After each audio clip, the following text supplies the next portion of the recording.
4 सदस्यों का परिवार बड़े ही हंसी खुशी रहता है, जिसमें माता पिता, उनके 2 बेटे, बड़े वाला बेटा होता है वो माता पिता के साथ ही नौकरी करने के लिए बाहर जाता है और एक छोटा बेटा जिसकी उम्र 17 साल होती है वो घर पर रहकर ही पढ़ाई किया करता है। दोस्तों, एक दिन का वाक़या होता है जब माता पिता अपनी ड्यूटी से घर वापस आ रहे होते हैं तो देखते हैं कि हमारा ताला बाहर से लगा हुआ है, लेकिन जब ताले को खोलते हैं तो अंदर जाकर देखते हैं कि बेड के चारों तरफ खून के छींटे पड़े हुए हैं। थोड़ी सी और आगे की तरफ जाया जाता है तो देखते हैं 17 साल का बेटा बुरी तरह से सिसकियां भर रहा है। उसकी सांसें तो चल रही हैं लेकिन उसकी आवाज़ बिल्कुल बंद है। माता पिता इतने घबरा जाते हैं, आनन फानन में ही अपने बेटे को उठाते हैं और उठाकर नज़दीकी हॉस्पिटल में लेकर जाते हैं। वहाँ पर डॉक्टर साहब जब तक उसका चेकअप करें, तब तक उसको दवाई गोली या उपचार करें, उससे पहले वो अपनी अंतिम सांसें छोड़ देता है। दोस्तों, पुलिस भी मौके पर पहुंच जाती है। पुलिस जब डेड बॉडी को अपने कब्जे में लेती है, कब्जे में लेकर जब आसपास के लोगों से पूछताछ करती है तो एक ऐसा चौंकाने वाला सत्य वहां पर दिखाई देता है। दोस्तों, अगर आप पूरी घटना सुनेंगे तो एक बार के लिए तो आपको इस लड़के पर गुस्सा भी आएगा और एक बार के लिए दया भी आएगी। 17 साल के मासूम लड़के की हत्या किस तरह से कर दी जाती है। तो आइए दोस्तों, जानते हैं पूरा मामला क्या था। नमस्कार, जय हिंद। आप देख रहे हैं APH न्यूज़ राहुल रावत के साथ। तो दोस्तों, आज की जो मैं हकीकत की घटना आपको बताने जा रहा हूं, राजधानी दिल्ली का एक क्षेत्र है नरेला। ये नरेला क्षेत्र की हकीकत की 3 सितंबर 2021 की घटना है, जब माता पिता उस लड़के को लेकर हॉस्पिटल में पहुंच जाते हैं और हॉस्पिटल में जाने के बाद वो अपनी अंतिम सांसें छोड़ देता है। डॉक्टर साहब तुरंत ही पुलिस को बुला लेते हैं। पुलिस मौके पर पहुंच जाती है और डेड बॉडी को अपने कब्जे में लेकर उसे पोस्टमार्टम के लिए भेज देती है। सबसे बड़ा सवाल कि इस बेटे को मारने वाला कौन है।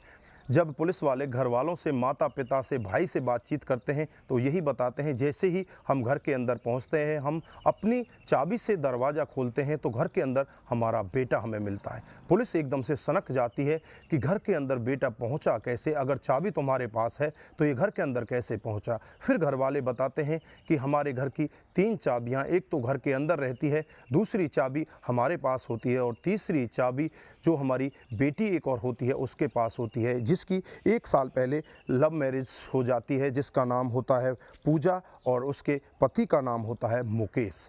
अब पुलिस एकदम से मुकेश और पूजा का रुख करती है। पूजा से जब जांच पड़ताल की जाती है तो पूजा यही बताती है कि साहब, मैं 3 सितंबर को मार्केट गई थी, उसके बाद सीधी अपने घर आ जाती हूँ, मैं अपने माता पिता के घर गई ही नहीं थी। अब पति जो होता है उससे पूछताछ की जाती है तो पति भी यही कहता है कि मैं भी मार्केट गया था, उसके बाद मैं भी घर आ जाता हूं। लेकिन जो पति की बातें होती हैं उनमें कुछ पुलिस को हेरा फेरी लगने लगती है। पुलिस जब अपने रवैये से, अपनी पूरी जोर दबाव से उससे पूछताछ करती है तो थोड़ी देर में ही जो पति मुकेश होता है वो टूट जाता है और सब कुछ सच सच बताने लगता है। वो बताता है कि साहब, हमारी 1 साल पहले ही लव मैरिज होती है और रक्षाबंधन का दिन होता है जब इसका छोटा भाई, जिसका नाम राहुल, उम्र 17 साल है, वो हमारे घर पर आता है और घर पर आने के बाद राखी बंधवाकर वो शाम को यहीं पर रुक जाता है।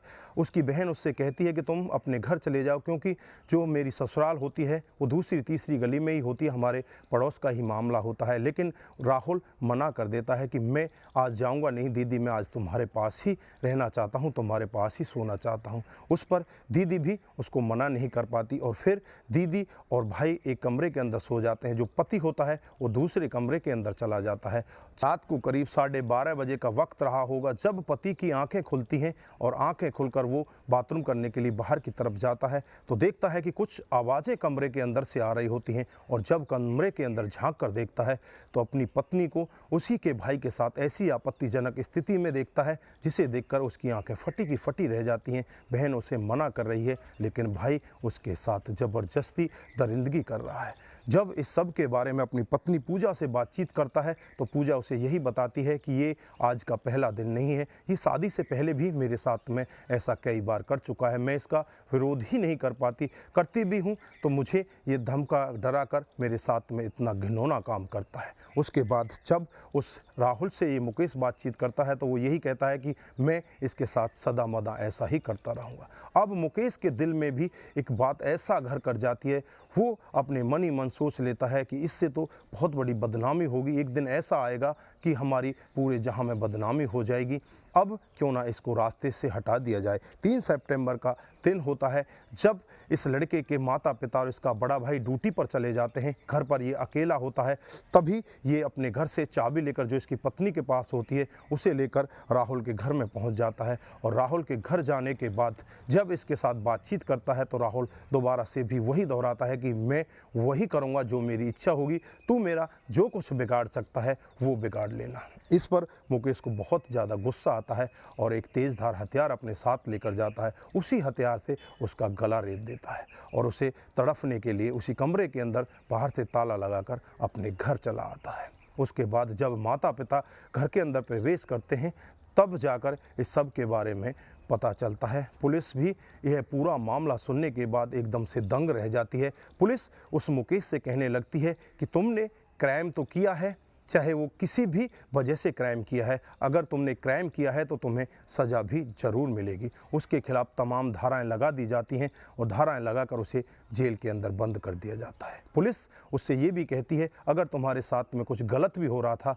तो तुम्हें हमारी मदद लेनी चाहिए थी, तुम्हें पुलिस के पास आना चाहिए था, तुम्हें कानून को अपने हाथ में नहीं लेना चाहिए था। लेकिन जो वहाँ पर आसपास के लोग बाग होते हैं वो यही कह रहे होते हैं कि मुकेश ने जो किया वो बिल्कुल सही किया। ऐसे राक्षस भाई को इस जहां में रहने का कोई अधिकार नहीं है, ऐसे को तो जन्म लेते ही मार देना चाहिए। लेकिन ऐसे व्यक्ति का भरोसा कैसे किया जाए, कैसे पहचाना जाए कि इतना बड़ा दरिंदा हमारे समाज के अंदर छुपा हुआ है।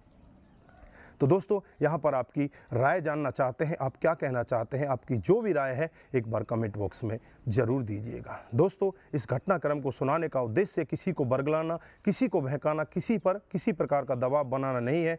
हमारा उद्देश्य बस यही है कि आप लोग जागरूक हों और ऐसे क्राइम के बारे में जानें जो डे बाई डे हमारे समाज में बढ़ते जा रहे हैं। दोस्तों आज के लिए बस इतना ही, फिर मिलते हैं किसी नए मूड के साथ। तब तक के लिए आप अपना ख्याल रखें, अपने परिवार का ख्याल रखें, सतर्क रहें, सावधान रहें और ऐसे क्राइम को अपने आसपास ना होने दें।